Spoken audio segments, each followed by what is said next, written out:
The story of the hero Makoma from the Senna oral tradition. Native Rhodesian tale. Once upon a time, at the town of Senna, on the banks of the Zambezi, was born a child. He was not like other children, for he was very tall and strong. Over his shoulder he carried a big sack, and in his hand an iron hammer. He could also speak like a grown man, but usually he was very silent. One day, his mother said to him, "My child, by what name shall we know you?" "Call all the headmen of Senna here to the river's bank." And his mother called the headmen of the town, and when they had come, he led them down to a deep black pool in the river where all the fierce crocodiles lived. "O great men," he said, while they all listened, "which of you been ye into the pool and overcome the crocodiles?" But no one would come forward. So he turned and sprang into the water and disappeared. The people held their breath, for they thought, "Surely the boy is bewitched and throws away his life, for the crocodiles will eat him." Then suddenly the ground trembled, and the pool, heaving and swirling, became red with blood, and presently the boy, rising to the surface, swam on shore. But he was no longer just a boy. He was stronger than any man, and very tall and handsome, so that the people shouted with gladness when they saw him.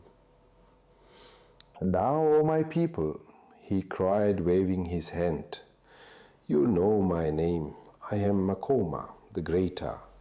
For have I not slain the crocodiles into the pool where none would venture?" Then he said to his mother, "Rest gently, my mother, for I go to make a home for myself and become a hero." Then entering his hut, he took Nuendo, his iron hammer, and throwing the sack over his shoulder, he went away. Makoma crossed the Zambezi, and for many moons he wandered towards the north and west until he came to a very hilly country where, one day, he met a huge giant making mountains. "Greeting," shouted Makoma. "You are you?" "I am Chiyaswamapiri, who makes the mountains," answered the giant. "And who are you?" "I am Makoma, which signifies greater," answered he. "Greater than who?" asked the giant.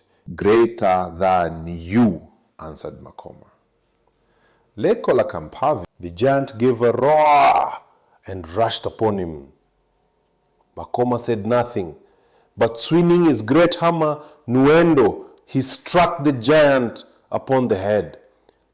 He struck him so hard a blow that the giant shrunk into quite a little man, who fell upon his knees, saying, "You are indeed the great Adonai, Makoma. Take me with you to be your slave." So Makoma picked him up and dropped him into the sack that he carried upon his back. And Makoma was with him. He was greater than ever now, for all the giant's strength had gone into him, and he resumed his journey, carrying his burden with as little difficulty as an eagle might carry a hare. Before long, he came to a country broken up with huge stones and immense clots of earth. Looking over one of the heads, he saw a giant, wrapped in dust, dragging out the very earth and hurling it in handfuls on either side of him. "Huwa yin chingi kubunigaka. Chingi ka latio raku huro yenge mimbuldinta lanki kirudan." "I am Chi, Dubulataka, said he, and I am making the riverbeds. Do you know who I am? Said Makoma. I am he that is called greater. Call me. Greater than you, answered Makoma. Ooh. With a shout, Chi Dubula Taka seized a great clod of earth and launched it at Makoma. But the hero had his sack held over his left arm, and the stones and earth fell harmlessly upon it. And tightly gripping his iron hammer, he rushed in and struck the giant to the ground. Chidu Lataka grovelled before him, all the while growing smaller and smaller. And when he had become a convenient size, Makoma picked him up and put him into the sack beside Chi Eswa Mapiri. He went on his way, even greater than before, as all the river maker's power had become his. And at last he came to a forest of baobabs and thorn trees. He was astonished at their size, for everyone was full grown and larger than any trees he had ever seen. And close by he saw Chiguizamiti, the giant, who was planting the forest. Chiguizamiti was taller than either of his brothers, but Makoma was not afraid and called out to him. Who are you, O big one? I see you what I should. I, said the giant, am Chiguizamiti, and am planting these baobabs and thorns. Leave off, shouted the hero, for I am Makoma and would like to exchange a blow with thee. The giant, plucking up a monster baobab by the roots, struck heavily at Makoma, but the hero sprang aside. And as the weapon sank deep into the soft earth, whirled Nuendu the hammer round his head and felled the giant with one blow. So terrible was the stroke that Chiguizamiti shriveled up as the other giants had done. And when he had got back his breath, he begged Makoma to take him as a servant. For, said he, it is honorable to serve a man so great as thou.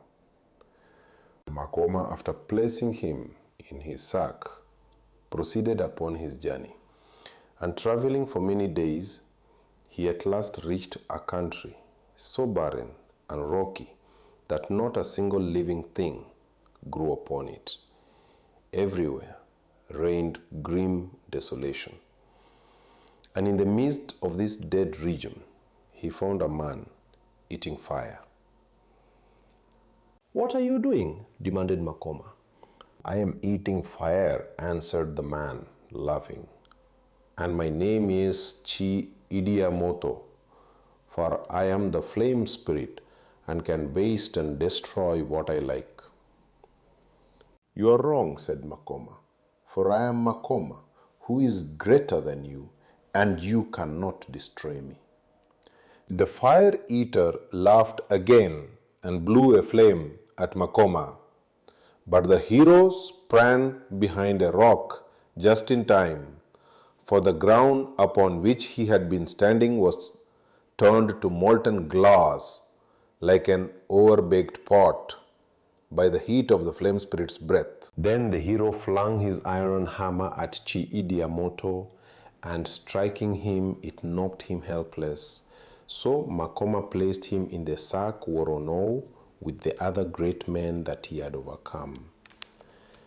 And now, truly, Makoma was a very great hero, for he had the strength to make hills, the industry to lead rivers over dry wastes, foresight and wisdom in planting trees, and the power of producing fire when he wished. Wandering on, He arrived one day at a great plain, well watered and full of game. And in the very middle of it, close to a large river, was a grassy spot, very pleasant to make a home upon. Makoma was so delighted with the little meadow that he sat down under a large tree and, removing the sack from his shoulder, took out all the giants and set them before him. "My friends," said he, "I have traveled far and am weary. Is not this such a place as would suit a hero for his home? Let us then go tomorrow to bring in timber to make a kraal." So the next day, Makoma and the giants set out to get poles to build a kraal, leaving only Cheshire to look after the place and cook some venison which they had killed. In the evening, when they returned, they found the giant helpless and tied to a tree by one enormous hair. "How is it," said Makoma, astonished, "that we find you thus bound and helpless?" "O chief," answered Chi Eswa Mapiri, "at midday a man came out of the river. He was of immense stature, and his grey moustaches were of such length that I could not see where they ended. He demanded of me, 'Who is thy master?' And I answered, 'Makoma, the greatest of heroes.' Then a man seized me and, pulling a hair from his moustache, tied me to this tree, even as you see me." Makoma was very wroth, but he said nothing, and drawing his fingernail across the hair, which was as thick and strong as palm rope, cut it and set free the mountain maker. The 3 following days, exactly the same thing happened, only each time with a different one of the party. And on the 4th day, Makoma stayed in camp when the others went to cut poles, saying that he would see for himself what sort of man this was that lived in the river and whose moustaches were so long that they extended beyond man's sight. So when the giants had gone, he swept and tidied the camp and put some venison on the fire to roast. At midday, when the sun was right overhead, he heard a rumbling noise from the river, and looking up he saw a head and shoulders of an enormous man emerging from it. And behold, right down the riverbed and up the riverbed, till they faded into the blue distance, stretched the giant's grey moustaches. "Who are you?" bellowed the giant, as soon as he was out of the water. "Kioima, I am he that is called Makoma," answered the hero. "And before I slay thee, tell me also what is thy name and what thou doest in the river." "My name is Chindebo Maugiri," said the giant.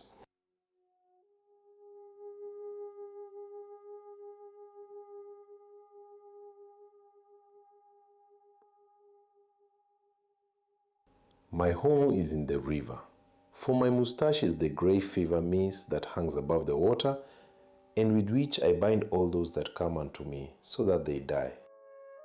"You cannot bind me," shouted Makoma, rushing upon him and striking with his hammer.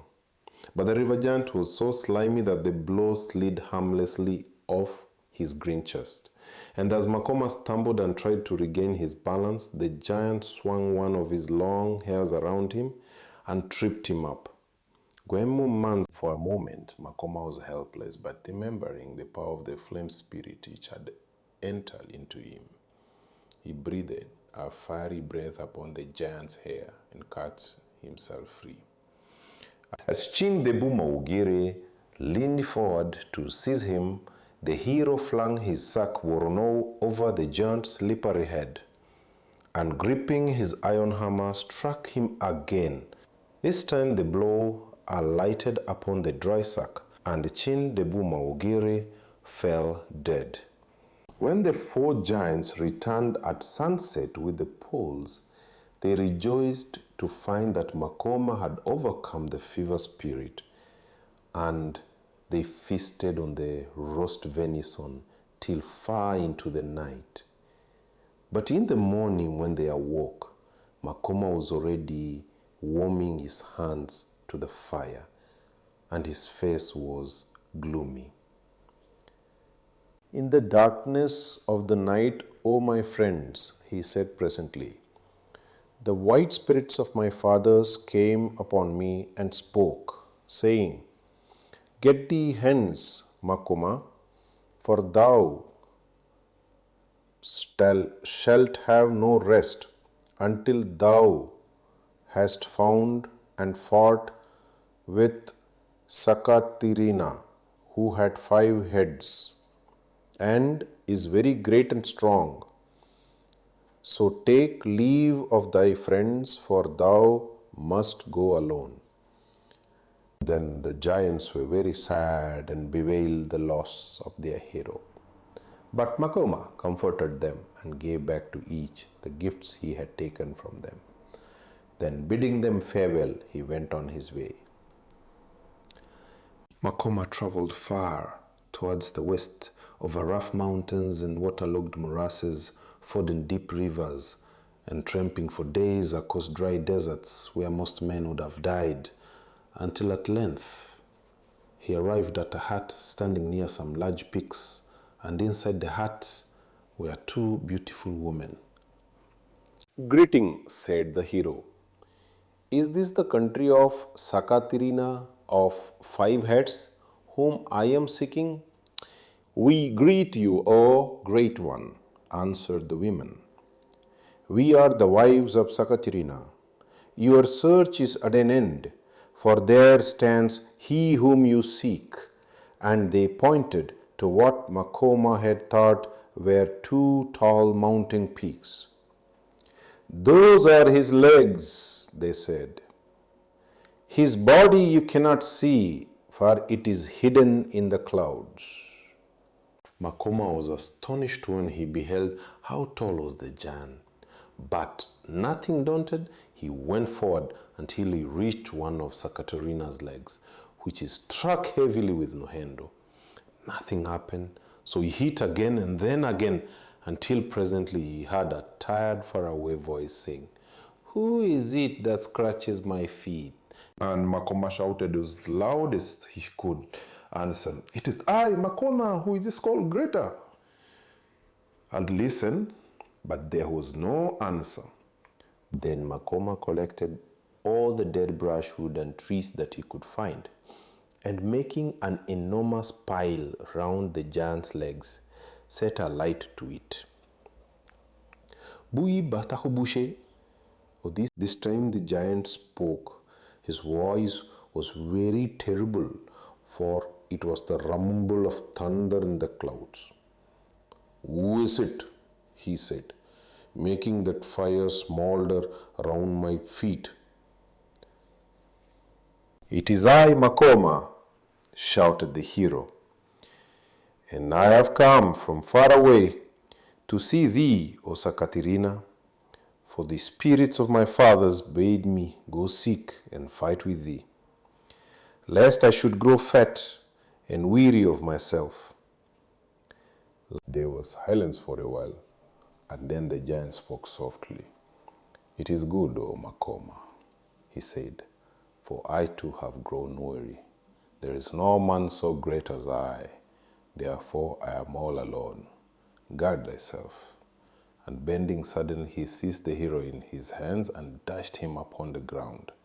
And lo, instead of death, Makoma had found life, for he sprang to his feet mighty in strength and stature than before, and rushing in, he gripped the giant by the waist and wrestled with him. Сдалече такого его праста. Hour by hour they fought. In the morning when they awoke, Murimo the Great Spirit was standing by them, and he said, "O Makoma and Sakatirina, ye are heroes so great that no man may come against you. Therefore, ye will leave the world and take up your home with me in the clouds."